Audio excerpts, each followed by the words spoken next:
Well, let's get more, if we can, on what's going on at the moment in Egypt. I have here in the studio with me the journalist and expert on Arabic and Islamic politics, Nabila Ramdani. What do you make of these reports from Cairo?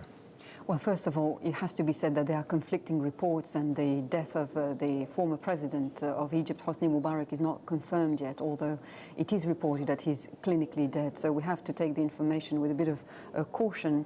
But it's also very clear that information, that news triggered in Egypt.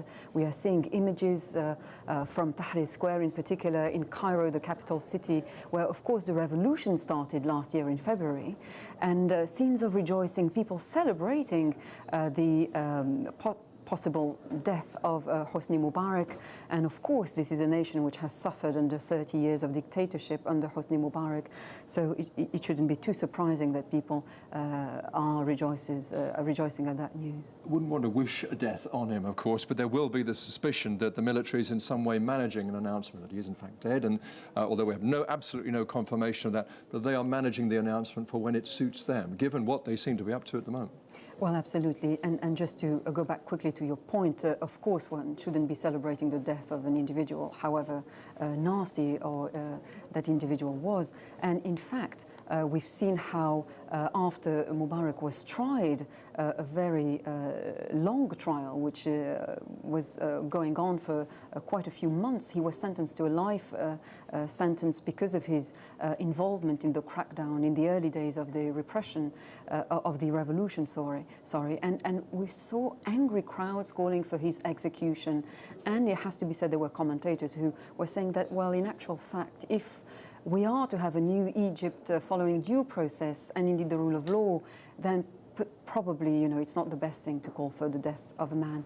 But inevitably, you'll get people who will see his death as a new phase for a new Egypt. Maybe let me just ask you, though, that new phase, as you've put it, I mean, you've been travelling to and from Egypt for some time now, particularly within the last 12 months.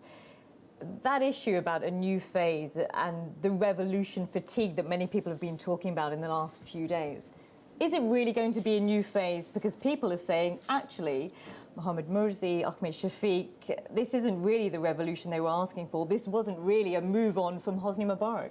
Well, absolutely. And it has to be highlighted, the very strong ties between one of the candidates to the presidency and one who made it to the runoff, Ahmed Shafiq, who was Mubarak's last prime minister, and indeed the old regime, Mubarak himself. But will Mubarak's ill health and possibly the news that, that we're getting these reports that he's clinically dead, will that make or have an impact on this new phase emerging?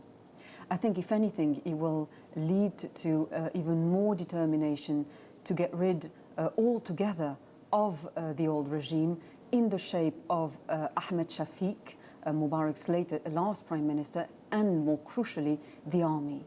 Precisely because, let's not forget that Mubarak was a military man before anything else. He had very strong military credentials. He was an air commander in the Egyptian Air Force.